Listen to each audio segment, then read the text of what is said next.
سابق وزیر اعظم عمران خان مسلسل غلط بیانی سے کام لے رہے ہیں۔ اپنے بیانیے کو درست ثابت کرنے کے لیے حقائق کو غلط انداز میں پیش کر رہے ہیں۔ ان کے زیادہ تر دعوے حقائق کے برخلاف ہوتے ہیں، حقیقت سے ان کا کوئی تعلق نہیں ہوتا ہے، مگر ایک دعویٰ غلط ہوتا ہے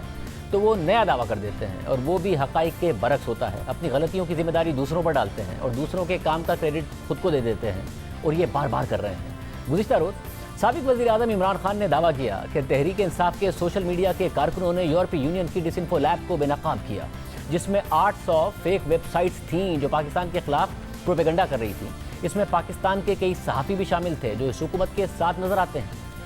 آپ کو پتہ نہیں اس چیز کا علم ہے یا نہیں، یا یاد ہو یا نہ ہو، ہمارے سوشل میڈیا کے جنونی نوجوانوں نے ایک چیز ایک بے نقاب کیا جس کو کہتے تھے یورپین یونین کی ڈس انفارمیشن لیب۔ یہ کیا تھی؟ اس میں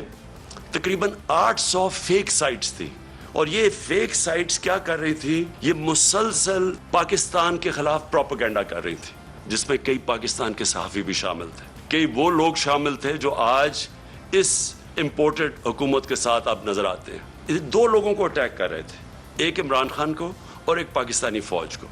اور تکلیف یہ تھی کہ یہ ساتھ چل رہے ہیں۔ اب عمران خان کا یہ دعویٰ مکمل طور پر غلط بیانی پر مبنی ہے۔ پاکستان کے خلاف بھارت کی طرف سے جھوٹی خبروں اور پروپیگنڈا کا معاملہ تحریک انصاف کے سوشل میڈیا کے کارکن نہیں، بلکہ سب سے پہلے جیو نیوز 2016 اور 2017 میں سامنے لایا تھا۔ ہم نے اپنے پروگرام میں یہ معاملہ اٹھایا اور جیو نیوز کے صحافی مرتضی علی شاہ تفصیلات سامنے لے کر آئے۔ اس وقت عمران خان کی حکومت بھی نہیں تھی۔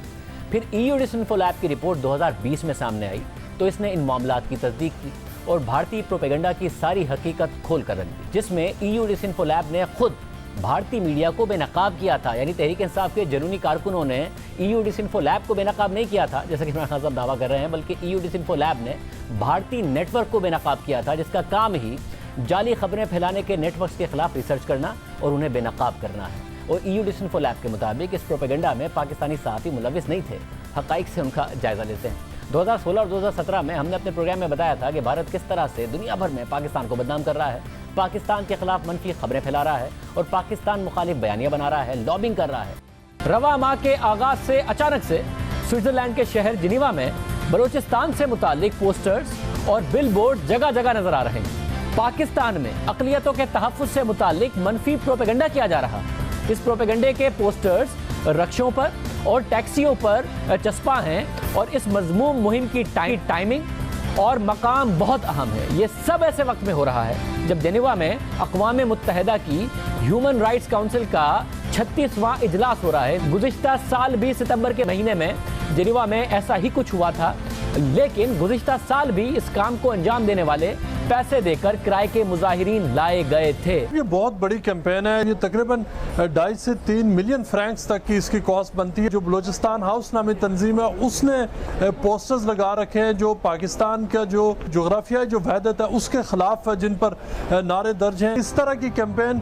کم از کم 10 سال سے میں جنیوا کور کر رہا ہوں، میں نے اتنی بڑی کیمپین اس لیول پر نہیں دیکھی، اور یہ بہت منظم انداز میں چلائی جا رہی ہے۔ یہ پوری نئی ویب سائٹ سیٹ اپ کی گئی ہیں، نئی تنظیمیں سامنے آئی ہیں، یہ پورا ایک نیا جو سٹرکچر ہے وہ سامنے آیا ہے۔ اس کے پیچھے جو مختلف فرنٹس ہیں، جو لوگ اس وقت اس کو فرنٹ کر رہے ہیں، اس میں آپ کو سارے لوگ مقامی نظر آ رہے ہیں جو مختلف یورپین ممالک کے ہیں، جو وائٹ ہیں وہ ہیں، لیکن وہ ان سب سے جب بات کرتے ہیں تو وہ یہ کہتے ہیں کہ ان کو پیسے دیے گئے ہیں اور وہ ہائیڈ ہیں اور یہ کام کسی کے لیے بھی کر سکتے ہیں، ان کے لیے تو یہ ایک ڈے جاب ہے۔ اور پھر دسمبر 2020 میں اس پورے نیٹ ورک کو یورپی یونین نے فیک نیوز یعنی جھوٹی خبروں کے حوالے سے کام کرنے والے تحقیقاتی ادارے EU ڈس انفو لیب نے بے نقاب کر دیا، جو 2019 میں جاری ہونے والی تحقیقاتی رپورٹ کا تسلسل تھا۔ رپورٹ کے آغاز میں بتایا گیا کہ گزشتہ سال ہم نے 65 ممالک میں 265 جعلی میڈیا کے نیٹ ورک کا سراغ لگایا تھا جو پاکستان کے خلاف منفی مواد تیار کرتا تھا۔ یہ نیٹ ورک ان مشکوک کرداروں نے بنایا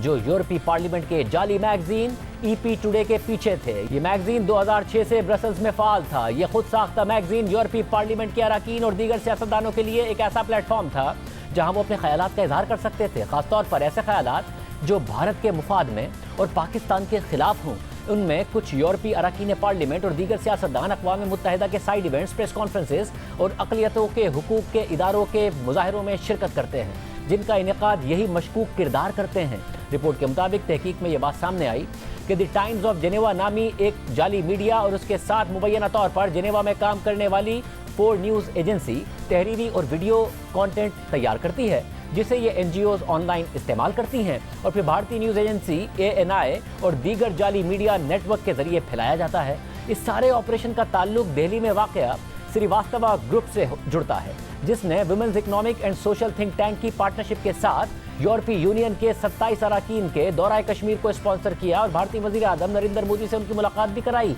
रिपोर्ट के मुताबिक तहकीक में हमने इन वेबसाइट्स, डोमेन नेम्स और ईमेल एड्रेसेस को छोड़ दिया था, जिसमें मजीद छानबीन की ज़रूरत थी और गुज़िश्ता कुछ महीनों के दौरान हमने इन मामलात को मजीद गहराई से देखा और अपनी तवज्जो commission to study the organisation of peace नामी NGO पर रखी।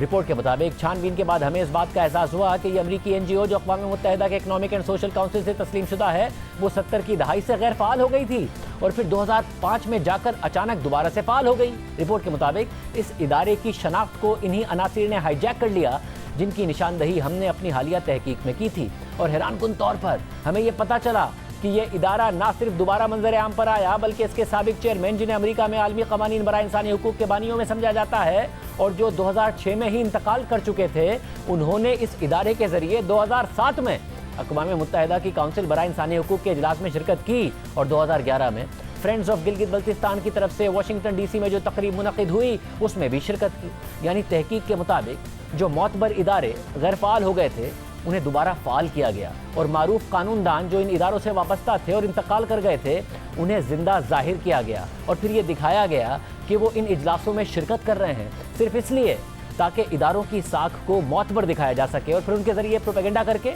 अपने मफादात हासिल किए जा सके। रिपोर्ट के मुताबिक इस इंकिशाफ के बाद से हमने अक़वाम मुत्तहिदा से तस्लीम शुदा NGOs के एक पूरे नेटवर्क को बेनकाब किया जो भारतीय मफाद की तशहीर करते हैं और मुस्तकिल पाकिस्तान को तनकीद का निशाना बनाते हैं। NGOs में 10 ऐसी हैं जिनका बराह रास्त ताल्लुक श्रीवास्तव ग्रुप के साथ पाया गया। रिपोर्ट में इस बात का भी जायजा लिया गया कि किस तरह भारतीय मीडिया यूरोपीय यूनियन से ऐसे बयानात को मुंसलिक कर रहा है जो यूनियन के बजाय सिर्फ पार्लियामेंट के एक रुकन की राय होती है, जिसका तरीका ये होता है कि पहले ये बयान EU क्रॉनिकल्स में शाया होता है और फिर इसे भारतीय मीडिया उठाकर अपना रंग दे देता है। रिपोर्ट के मुताबिक भारतीय न्यूज़ वेबसाइट ने एक खबर चलाई कि यूरोपीय पार्लियामेंट ने भारतीय फौज की पाकिस्तान में सर्जिकल स्ट्राइक की हिमायत की, लेकिन दरअसल ये सिर्फ एक रुकन की राय थी, ना कि पूरी यूरोपीय पार्लियामेंट की राय थी। इसी तरह DNA नामी वेबसाइट ने खबर चलाई कि यूरोपीय पार्लियामेंट ने पाकिस्तान से मुताल्लिक कहा है कि भारत में दहशतगर्द चांद से नहीं आ रहे, लेकिन दरअसल ये सिर्फ एक रुकन का बयान था। रिपोर्ट के मुताबिक इसी तरह DNA नामी वेबसाइट पर खबर चलाई गई कि कश्मीर में यूरोपीय यूनियन के वफ़द ने कहा